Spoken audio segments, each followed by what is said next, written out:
since, geometry is half algebra, Uh-huh. let me open up my journal here. Definitely. We'll review some geometry and some of the algebra that they have at the back of that book also. Perfect. Read the next line to me. Just the next line of each of these. Okay. 2x plus 14 is equal to 20. Okay. You have no problem solving that, right? No, not at all. 16. Read the next line to me. Negative 4x plus 24 equals 28. Okay. What should I do as the first step on 18? Well, it's basically division because you're just doing half of what's in the parentheses. So it would be 1/2, or it'd just be 5 minus, what's half of 9? Just 3? There is an easier, well, that's why this problem is on here. Okay. There's an easier way to do it. Mm-hmm. In other words, I can distribute. My first step, if I choose it to be, is get rid of the parentheses. Yeah, definitely. You could do that, okay? Mm-hmm. And it would be 5 minus 4.5x. Okay. But why introduce fractions if you don't need to? Mm-hmm. There's an easier thing to do to solve this equation, and that's to get rid of denominators first. Okay. That's kind of my two priorities when I'm solving equations. I want to get rid of my denominators and I want to get rid of my parentheses. Mm-hmm. Well, I have two choices here. I can multiply both sides by what, and it gets rid of all my denominators. We could do. What if I multiply both sides by what number, and it will get rid of all my denominators? Get rid of just 2, yeah. Yeah. And that cancels that. Cancels that. Mm-hmm. And now I'm left with a much easier problem. Yeah. Now I don't have anything to distribute. I don't have any fractions. It's equal to 3, yeah. Much easier. So we could subtract 10 from both sides. You know what I would rather do is I would rather add the 9x to both sides. Why? Because that gets its coefficient positive. Yeah, and I'll that makes subtract sense. 3 from both sides. Okay.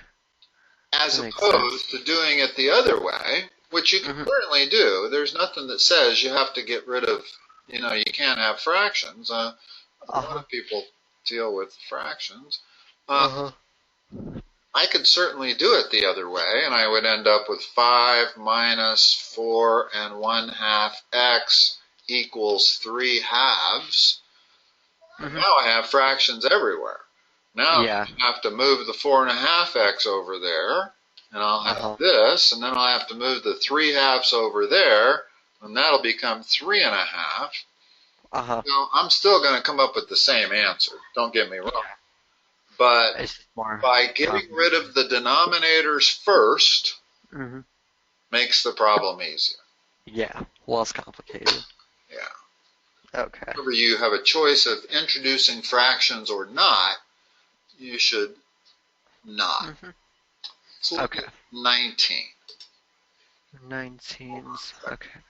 Let me get it in the picture. Okay. We have a similar situation. If I choose to distribute the 2/3 first, I'm going to have a 2/3 m plus 8/3. Got all these fractions. What single step can I do to get rid of the denominators totally? Just multiplying by 2. Not 2. What are the denominators? Oh, yeah, multiplying by 3 then. Exactly. Yeah. Okay, so I've got to multiply both sides by 3. Okay. So what am I left with on the left side after I multiply it by 3? You're 2m plus 8 minus 8 is equal to Hold on. 11.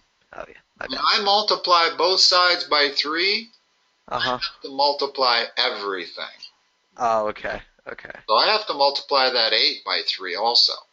Okay, so it'd be, Multiply the 4 by 3 because when I multiply the 3 and it cancels with this 3, that takes care of that. uh-huh. So I still do have 2m plus 8, but instead of minus 8, it's minus 24. Remember, I multiplied everything by 3. Yeah. Right side is that. Okay. Okay? So now it's easy problem. Much easier now than it looks from there. Mm-hmm. Uh-huh, definitely. So getting rid of the denominators is always a good step. And notice that I can't even move the 8 to the other side first. No. If I do, I'm going to have to combine it with this fraction. Uh-huh. So if I multiply both sides of the equation by 3, I immediately reduce it to a very easy equation. Okay. But you have to remember, you got to multiply that by 3 also. Okay. So that would make it, oh yeah, my bad. That's okay. Yeah, we don't need to solve them. I just mainly want to direct you when you're solving algebraic equations. Uh-huh, exactly. I don't see anything else here that's going to give you a problem. Nope. The first step on 20 is going to be to distribute. In other words, exactly. 20, we don't have any denominators. No. Rid of. So the first thing to get rid of is the parentheses. Uh-huh.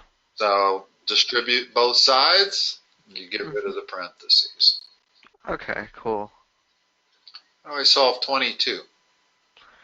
22, so you do x times 5 and then 20 times 1, so you get 5x is equal to 20, and then x equal to 4. Notice that you don't necessarily have to cross multiply just because you can. Mm-hmm. And this is a case where cross multiplying actually causes you to have to do one more step. Oh, okay. It's true that if I give this problem to anybody, they're all going to say cross multiply it. So you have 5x equals 20, now you have x equal 4, right? Uh-huh. Yeah. Notice that I can solve the problem with one step only, multiplying both sides by 20. Yeah, that makes I don't sense. have to cross multiply. I'm going to isolate x by just multiplying both sides by 20. So I get straight to that immediately. Awesome. Okay. Now in the next problem, the variable. Hold on. The variable is in the denominator. Uh-huh. So I cannot solve for q by merely multiplying both sides by q. No. Mm-mm. So in this one, I do want to cross multiply. Mm-hmm. But the difference is my variable's in the denominator. Over here, the variable was in the numerator. Yeah. So when your variable's in the denominator, you do want to cross multiply. So that would be 4q equals 36, q equals 9. Yep. But this 26 here, same thing. You want to cross multiply. The variable's in the denominator. Mm-hmm. But 27, it would be counterproductive to cross multiply. Let's just multiply both sides by 6. So w equals 42 divided by 17. There we go. And it would be an extra step if I were to cross multiply. Uh-huh. Yeah. Okay. Let's see, I don't want to spend all of our time on algebra, but I thought that it couldn't hurt. Not at all, yeah. 42. What's the next line on 34 going to be? What's the first thing you're going to do on 34? Multiply each side by 28. Oh. Actually, that's correct. Is that okay? Because then all I have to do is subtract 6 and divide by 3. Yeah. So if my first line is multiply each side by 28, this is what I have. 28 times 3 over 4. Mm-hmm. Right? And now I can turn that into a 7. Getting rid of the 4. So now I have 3w plus 6 equals 21. 3w equals 15. W equals 5. Yeah, exactly. Okay, cool. About 42. That'd be w squared is equal to 36. All right. Yeah. Maybe we don't need to review algebra as much as I thought we might. Okay. You seem to know this stuff pretty good. Yeah. Which is good. You don't want to forget your algebra by any means. No, for sure. Let's see. That was A. I got these in the reverse order, and we did F last time. We did this page, or some of the problems on this page. So let's see. I want to go in reverse order. We must have done some problems on this page also. Yeah. Let's go to the next page. Okay. I don't think we got to the third page yet. No.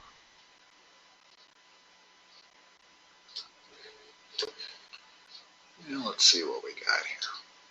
Okay. How would I find the area of that triangle where they give me the vertices? Huh. We could just plot them onto the graph. There you go. That's what you want to do. Yeah. And that is going to point out something rather significant to you when you do that. Okay. Okay, so it's all you have to do is approximately graph them. Yeah, exactly. I don't want to grid this thing up and take that amount of time to do it. So minus 3, 6. We'll put that right there. Minus 7, minus 4. Minus 7 would be about there. Minus 4 is going to be there. And the third point is 6 minus 4. So that's about, yeah, right there. So what is the area? First of all, what's the general formula for area of a triangle? Base sum side divided by 2. What's the base here? Negative 7, 4. And then 6, negative 4. The base is the distance of the bottom of this triangle. Oh, okay. How far is it from this point to that point? Okay, that would be... We're going from minus 7 to plus 6. That would be plus 8. Or would that... If you were doing a number scale. How would we do that? Okay? Yeah. There's the number scale. Here's minus 7. Here's 6. How far do you have to travel to get from one to the other? Go to 0 first, and then go to the second number.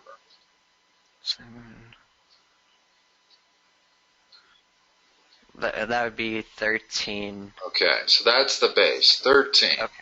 Okay. What's the height? The height would be from negative 7 to negative 3, or no. The y. It'd be y value, yeah. Care about the y coordinate. And it's vertical height. In other words, it's this distance right there. What is that? That'd be 8. To get from minus 4 to 6. Minus 4 do the same process. Yeah. I meant to, yeah, my bad. So, that'd be minus, or that'd be, wouldn't that be plus 8, or no? Yeah. I gotta go, it's 4 to get from minus 4 to 0. Yeah. 6 more. Oh, so it'd be 10, my bad. So it's 10. Yeah. So the area is 1/2 of 13, the base, times the height of 10. Or 65. Okay. But what we saw when we plotted those points is that the base of the triangle is parallel to the x-axis. And that's really important. In other words, if this triangle ended up being this kind of a shape, Mm-hmm. well, now I got to figure out the base by figuring out the distance between 2 points. And that's Yeah, a lot harder math. As long as that definitely. base is parallel to the x-axis, then all I need is the difference between that x-coordinate and that x-coordinate. That's the Okay. base. And Okay. y, the height, is always going to be the difference in that y-coordinate and that y-coordinate. Okay. All right. Cool.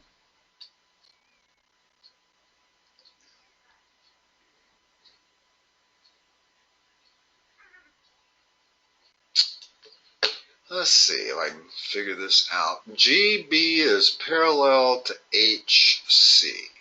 That's this diagonal line is parallel to this diagonal line. That makes sense, yeah. And AH, this diagonal line, is parallel to BJ. Okay?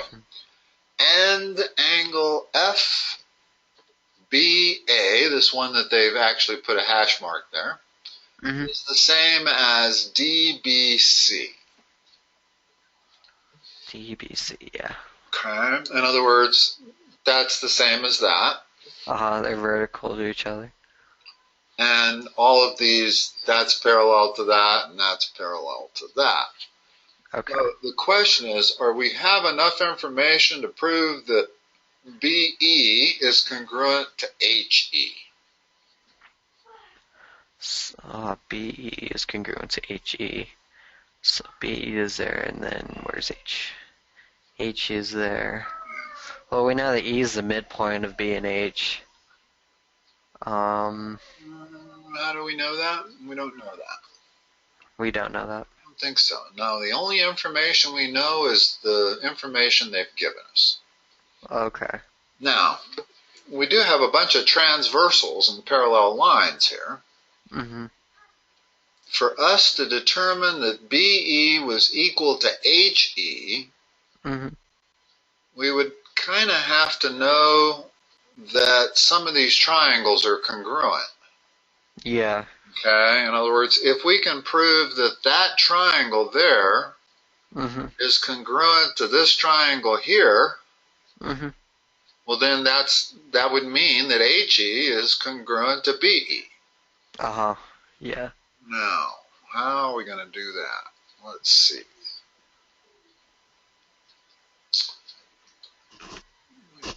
That line is parallel to that line, which means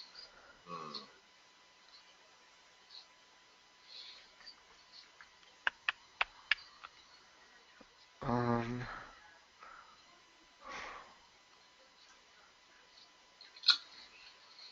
for some reason, for me, Mm-hmm. whenever I'm dealing with parallel lines and transversals, really, really hard if they stick in other lines in there. Yeah, It just definitely. visually messes you up. But look at this horizontal line here. Okay. That horizontal line is a transversal between that parallel line and that parallel line. Okay. Okay? So Yeah. if that's the case, then this angle here Mm-hmm. is equal to that angle there, Yeah. right? Parallel lines and a transversal. Exactly. So that's equal to that, and likewise, that's parallel to that, so this is equal to this, Mm-hmm. and the line is equal to itself. Mm-hmm. So we can actually prove that this triangle is congruent to this triangle, which is congruent to that triangle, which is congruent to that triangle, which makes EH the same as BE.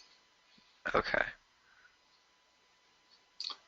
If measurement of that angle is 40 degrees, what are the measurements of BDH?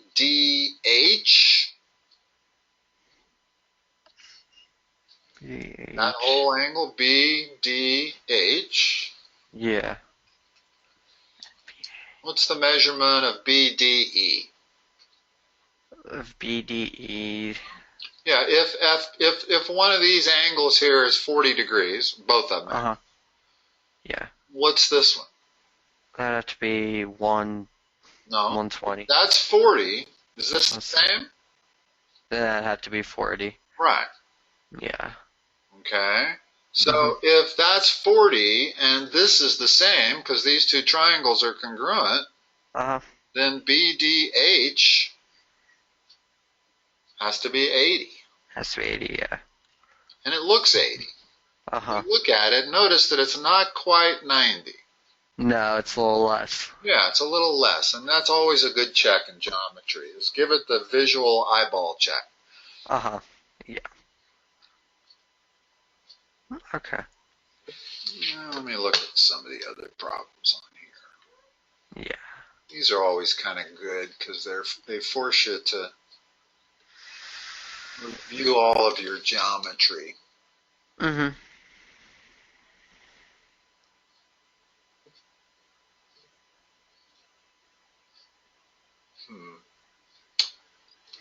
Problem with that is I don't know that we have enough time to do it. Well, I'm going to have to redraw it, I think. I don't know. Maybe we can just kind of go through the logic of it. Okay. They're telling us that YZ is the midsection, or excuse me, the midsegment of this trapezoid. Okay.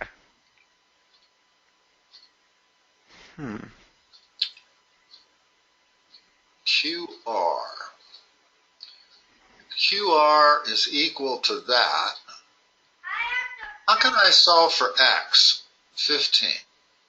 What can I say about QR, UT, and YZ, if YZ is the midsegment? We know that UT would be... Let me just draw what I'm talking about here. Okay. If I just have this part, and that's QR, which they're telling me is 3x minus 10, and the base is UT, and 2x plus 3. 2x plus 3, and they're telling us that the midsegment is 9. Well, we could set 3x minus 10 and 2x plus 3 equal to each other.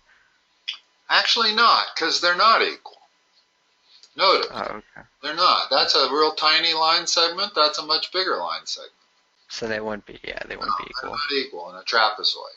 One is base 1, and the other is base 2. How do you get the midsegment?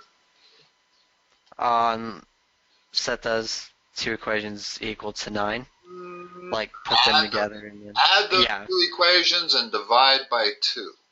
Oh, and divided by 2, okay. Words, the midsegment is the average between this and this. Okay. Well, how do you get average? You add the 2 and divide by 2. Yeah, exactly. So I have 5x, adding them together, minus 7, divided by 2 equals 9. Okay. In other words, that's how I set that equation up. I know that 9, the midsegment, is going to be the average between the top base and the small base. Yeah. Okay, and then what's the next step? Then the next step would be... get rid of your denominators. Yeah, some times it by 2. Both sides by 2. That makes it real easy. Yeah, exactly. Now I got this. I have no denominators, no parentheses. Now I'm going to add 7 and divide by 5. Yeah. Okay. Okay, cool. Let me look at... This figure should occupy us for at least 3 more minutes here. Cool. PQ is 2y. PQ is that one. And it's the same as... RS.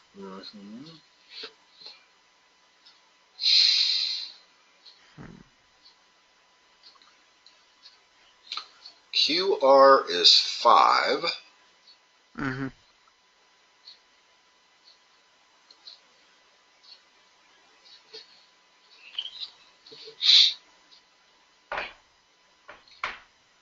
So what is the total measurements from P to S?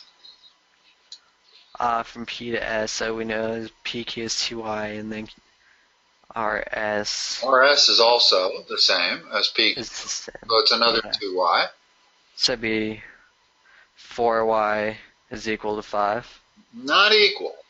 or 4y dividing now, plus 5. plus In 5. other words, to get the distance from there to there, I have to add that to that Mm-hmm. to that. Okay. Okay? That's all I'm doing, is I'm adding the 3 line segments together. Okay. And that's equal to UT, right? Mm-hmm. Mm-hmm. Well, so let's write the equation. In other Okay. words, we've got the top is 4y plus 5. Uh-huh. And that's the same, in other words, from P to S is the same as from U to T, right? Uh-huh. Yeah. It's either a rectangle or a square. Mm-hmm. So for sure, those two Mm-hmm. are equal. So this thing is equal to UT, which is 6y plus 1. Okay. Now I have one equation, one variable, I can solve it. Yeah. Combine like terms. Move the 4y over to there, Mm-hmm. 1 over to here, Uh-huh. y is equal to 2. Cool. Alright. All right, that's probably a good place to stop. Yeah, definitely. Okay. Awesome. Yeah, no, I think this stuff is helpful. Me too, yeah. And I It's think good to know. half-hour sessions are better than hour sessions also. Yeah, I think so too. They're Yeah. more palatable. Uh-huh. I mean, Mm-hmm. I bet you hate an hour session, but a half-hour session, you probably say, well, I can get through that pretty easily. Definitely. It helps me too, because I really want to pass math, and it's good to know this stuff. Yeah. So, For sure. yeah. All right, Dylan. Awesome. Have a good week, and You too. I'll talk to you the next time. Whenever. That sounds good. Have a good All right. Bye-bye. You too. Bye.